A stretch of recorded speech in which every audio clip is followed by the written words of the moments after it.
এবার ঢাকার কেরানীগঞ্জের কাকালিয়ার শাক্তা এলাকায় অবৈধ ব্যাটারি কারখানা সিলগালা করেছে পরিবেশ অধিদপ্তরের ঢাকা জেলা কার্যালয় ও সদর দপ্তরের মনিটরিং এনফোর্সমেন্ট শাখা। বৃহস্পতিবার মোবাইল কোর্টের মাধ্যমে অভিযান চালিয়ে এই কারখানা সিলগালা করা হয়েছে।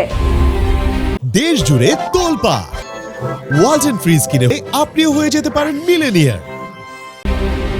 অভিযানে আব্দুল সালাম চেয়ারম্যান রোডে অবস্থিত সাগর ব্যাটারি হাউস ও ইয়েসপা মেটাল নামক দুটি অবৈধ ব্যাটারি কারখানা সিলগালা করা হয়। এছাড়াও কারখানা দুটির সেবা সংযোগ বিচ্ছিন্ন করা হয় এবং পৃথক দুটি মামলা দায়ের করা হয়। সরেজমিনে দেখা যায় একটি রাস্তা দস্তা কারখানার বর্জ্য দিয়ে তৈরি করা হয়েছে। ওই বর্জ্য 7 দিনের মধ্যে অপসারণ করতে নির্দেশ দেওয়া হয়। এদিকে বৃহস্পতিবার সিলগালা করার পরও সোমবার দেখা যায় বাহিরে তালাবদ্ধ কিন্তু ভেতরে কাজ চলমান। ক্যামেরা দেখে কারখানাটি শ্রমিকদের কয়েকজন পেছনের গেট দিয়ে বের হয়ে পালিয়ে যান।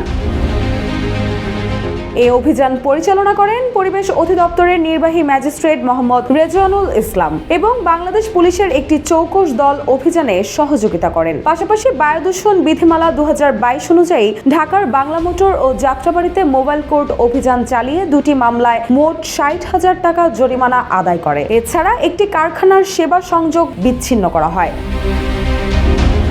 এদিকে শব্দ দূষণ বিধিমালা 2006 অনুযায়ী ঢাকার ইস্কাটন ও ধামরাই এলাকায় মোবাইল কোর্ট অভিযান চালিয়ে 13টি মামলায় মোট 13,500 টাকা জরিমানা আদায় করে। এছাড়াও কালো ধোঁয়া নির্গমনের বিরুদ্ধে টেকনিক্যাল এলাকায় একটি মোবাইল কোর্ট অভিযান চালিয়ে 10টি মামলায় 31,500 টাকা জরিমানা আদায় করা হয় এবং পরিবেশ রক্ষায় এ ধরনের অভিযান ভবিষ্যতেও চলমান থাকবে বলে জানায় পরিবেশ অধিদপ্তর।